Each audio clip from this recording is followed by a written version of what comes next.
안녕하십니까. 오늘 새생명교회 수요 예배 말씀을 함께 나눕니다.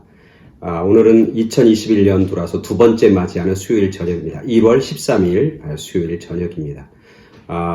올해 들으면서 수요일날 말씀의 큰 타이틀을 고난 가운데 함께 하시는 하나님이라고 하는 주제로 이제 말씀을 나누게 됩니다. 지난 시간에는 첫 번째 시간 힘을 내세요.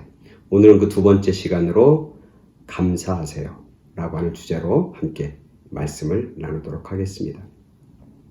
믿음의 척도, 믿음을 잴 수 있는 게 뭘까? 많은 사람들은 한결같이 얘기하는 게 뭐냐면 믿음을 우리가 잴 수 없잖아요. 저 사람이 믿음이 있는지 없는지 어떻게 압니까? 겉으로 드러나는 걸 통해서 믿음을 잴 수가 없잖아요. 근데 한 가지 공통적인 건 뭐냐면 믿음의 척도는 감사다라고 하는 말에는 모두 다 동의합니다. 수긍합니다. 즉 믿음이 적은 사람은 감사가 적습니다. 믿음이 보통인 사람은 감사도 보통으로 합니다. 믿음이 많은 사람은 범사에 감사하게 되는 거죠. 그 사람이 감사하는 삶이냐 아니냐에 따라서 그 사람이 정말 믿음의 사람이냐 은혜의 사람이냐 그렇지 않느냐가 판가름 난다고 하는 것이죠. 그래서 키케로라고 하는 히랍의 유명한 문인은 이렇게 얘기합니다. 감사한 마음은 최고의 덕일 뿐 아니라 모든 덕의 어머니입니다. 감사는 모든 덕의 어머니, 최고의 덕이다. 그렇게 얘기하는 거죠. 그 말에 저는 전적으로 동의합니다. 예를 들면 감사한 마음이 없으면 감사하는 마음이 있어야 모든 삶이 온전해진다고 하는 거죠. 예를 들면 가정에서 감사한 마음이 있으면 그 가정은 어때요? 행복한 가정이 됩니다. 그죠? 자녀들이 부모님에 대해서 감사한 마음을 갖고 있는 아이들을 뭐라고 불러요? 효자, 효녀라고 부릅니다. 부모 또한 아이들을 보면서 참 감사하다, 아이들이 참 잘 자랐다. 그런 감사의 마음이 있으면 그 가정은 행복한 가정이 되는 거예요. 수입이 많고 적고 집이 크고 적고 그게 중요한 게 아니라 가족 성원에서 서로 간에 감사의 마음이 있느냐 없느냐에 따라서 그 가정이 행복한 가정이냐 행복하지 않는 가정인가가 결정이 되는 것이죠. 다른 경우도 있죠. 예를 들면 학교 같은 데서 감사한 마음을 가지고 있는 학교는 아주 훌륭한 학교입니다. 그죠? 그래서 학생들은 교사들한테, 선생님들한테 감사의 마음을 갖고 있어. 그럼 학생들은 선생님 얘기 잘 듣고 숙제도 열심히 하고 공부도 열심히 할 겁니다. 그죠? 교사들도, 선생님들도 학교에 대해서, 아이들에 대해서 감사한 마음을 가지면 어떻게 해요? 열심히 준비할 겁니다. 그리고 열심히 가르칠 겁니다. 최선을 다해서 아이들을 가르칠 겁니다. 그래서 감사한 마음이 있는 학교는 훌륭한 학교가 저절로 되는 겁니다. 훌륭한 학교인 것이죠. 그게 가정과 학교만 그렇습니까? 사회는 어떻습니까? 직장은 어떻습니까? 회사는 어떻습니까? 국가는 어떻습니까? 마찬가지죠. 감사한 마음을 가지고 있는 회사, 감사한 마음을 가지고 있는 시민들이 있는 시민사회, 그리고 국가는 어때요? 아주 든든한 국가입니다. 아주 강한 회사가 되고 강한 나라가 되는 거죠. 그죠? 그래서 회사에 대해서 감사한 회사원들이 있으면 어떡합니까? 열심히 일합니다. 헌신합니다. 최선을 다합니다. 농땡이 부리지 않는 거죠. 실실 눈치 보면서 자기 이익과 유익을 위해서 회사를 나몰라라 하지 않죠. 그죠? 국가에 대해서 감사하는 마음이 있는 사람들, 그런 사람이 있는 시민, 그런 시민의 인상 어떻습니까? 국가에 대해서 충성하죠. 열심을 다합니다. 그죠? 무슨 자기의 이익을 위해서 국가를 배신하거나 국가를 이용하지 않습니다. 탐과 놀이 같은 사람이 나오질 않습니다. 왜? 국가에 대해서 감사한 마음을 품으면 그 감사한 그 국가에 대해서 충성하기 때문에 그렇죠.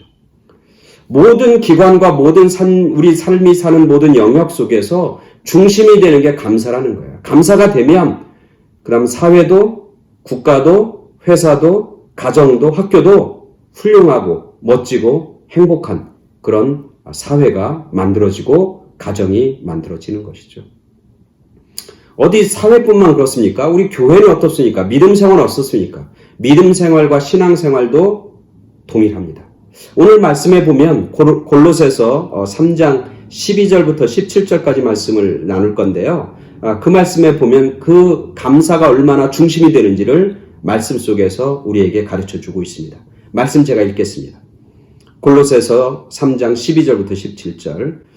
그러므로 너희는 하나님이 택하사 거룩하고 사랑받는 자처럼 긍휼과 자비와 겸손과 온유와 오래 참음을 옷 입고 누가 누구에게 불만 있거든 서로 용납하여 피차 용서하되 주께서 너희를 용서하신 것 같이 너희도 그리하고 이 모든 것 위에 사랑을 더하라. 이는 온전하게 매는 띠니라. 그리스도의 평강이 너희 마음을 주장하게 하라. 너희는 평강을 위하여 한 몸으로 부르심을 받았나니 너희는 또한 감사하는 자가 되라. 그리스도의 말씀이 너희 속에 풍성히 과여 모든 지혜로 피차 가르치며 권면하고 시와 찬송과 신령한 노래를 부르며 감사하는 마음으로 하나님을 찬양하고 또 무엇을 하든지 말에나 일에나 다 주 예수의 이름으로 하고 그를 힘입어 하나님 아버지께 감사하라. 오늘 말씀 속에서 제 마음에 와닿는 단어는 딱 하나입니다. 감사하는 자가 되라. 감사하는 마음을 가져라. 하나님께 감사하라.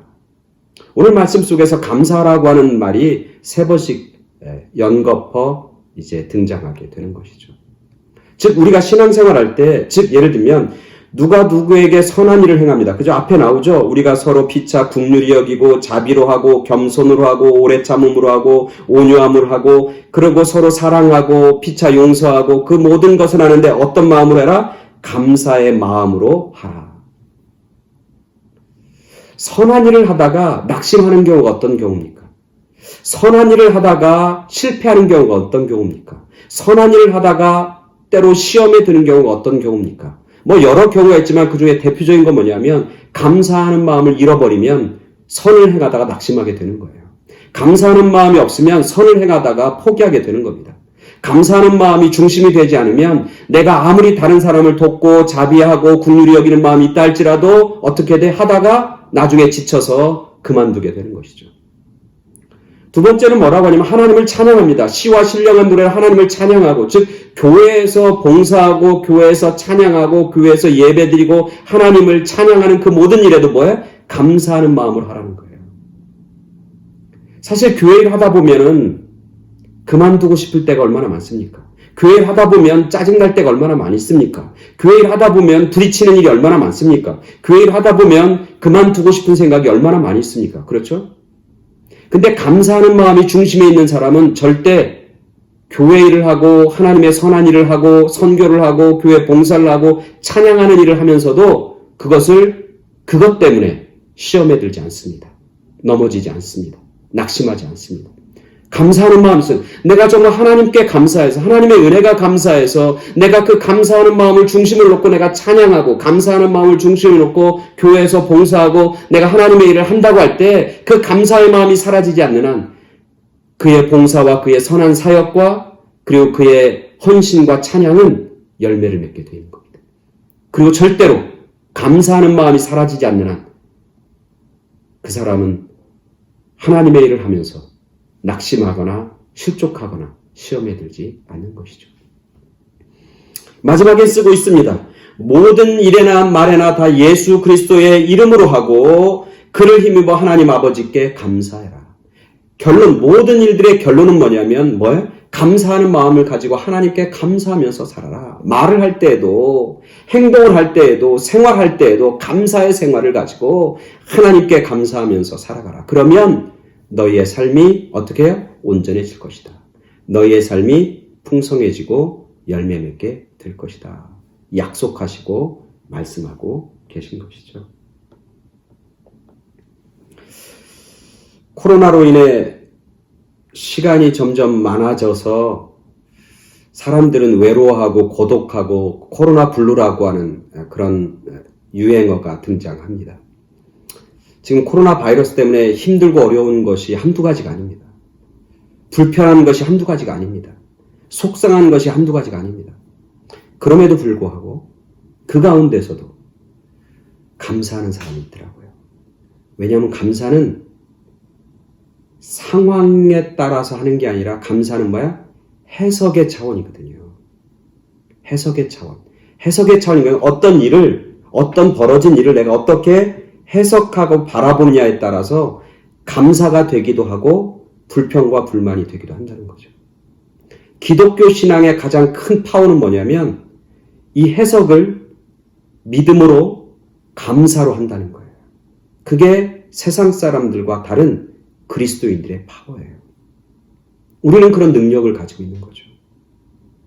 그래서 코로나 상황 속에서 불편한 것이 너무너무 많고 힘든 게 너무너무 많지만 다른 한편으로 해석해 보면 감사가 나오는, 감사를 고백하는 성도들이 있더라고요. 어떤 분은 그럽니다. 최근에 만난 분인데 코로나로 인해서 시간이 좀 굉장히 많아졌어요.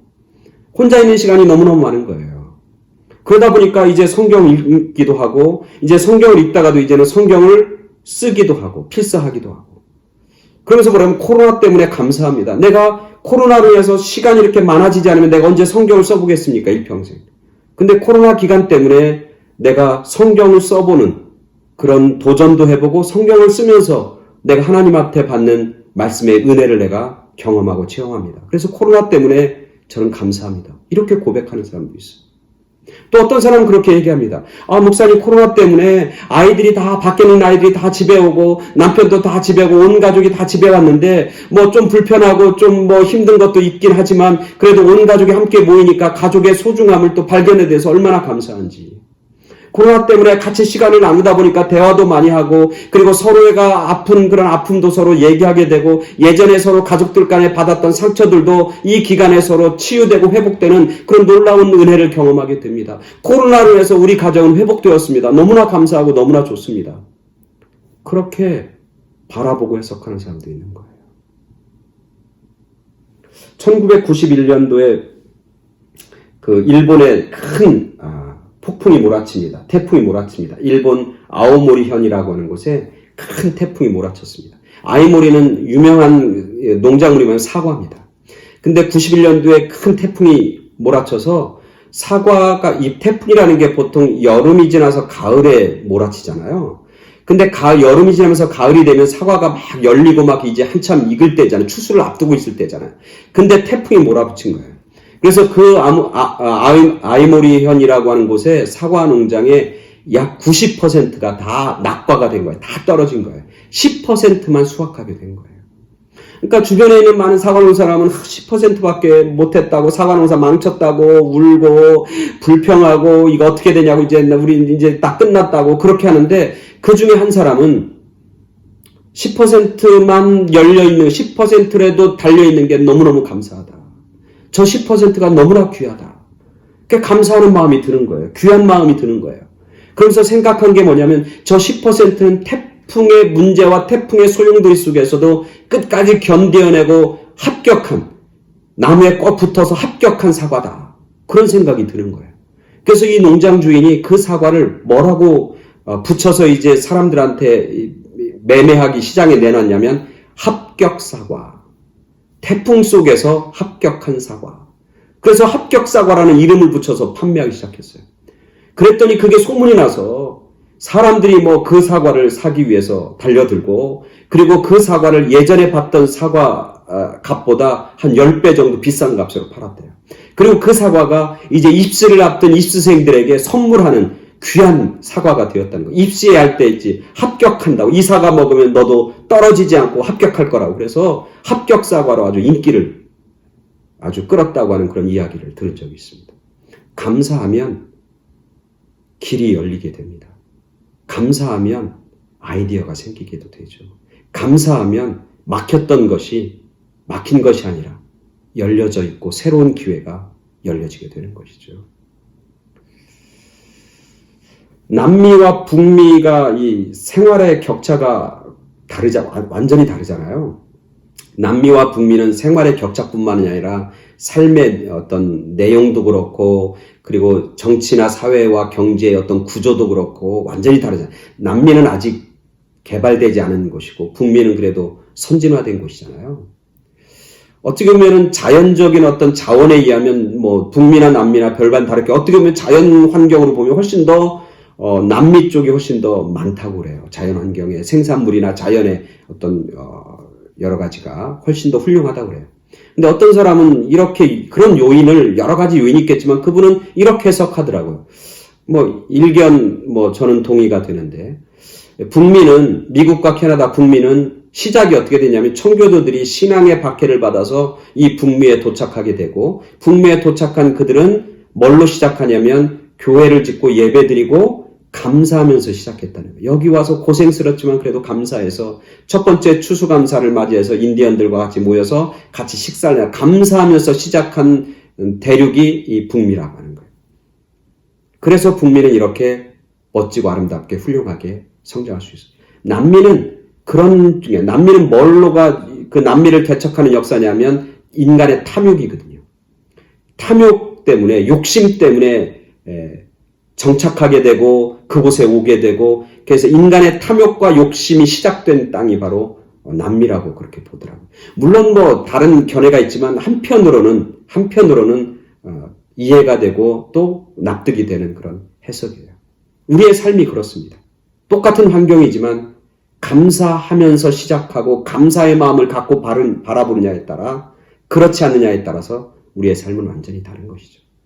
이 코로나 팬데믹이라고 하는 상황 속에서 감사할 때 어려움을 이길 수 있습니다. 감사할 때 우리에게 닥친 힘든 것들을 돌파해낼 수 있는 능력이 생기는 거죠. 감사가 곧 능력입니다. 감사가 곧 우리가 가지고 있는 힘이고 감사가 곧 길을 여는 그런 능력인 것을 오늘 말씀을 통해서 깨닫게 됩니다. 힘들고 어려운 가운데 지내고 있는 여러분, 감사하세요. 그러면 길이 보입니다. 감사하면 우리 마음에 주님이 주시는 평강과 기쁨이 차고 넘치게 될 겁니다. 감사하세요. 그러면 온전한 모습으로 승리하게 될 줄로 믿습니다. 감사하며 승리하는 그런 저와 여러분 모두가 되길 간절히 축원합니다. 아멘. 감사합니다.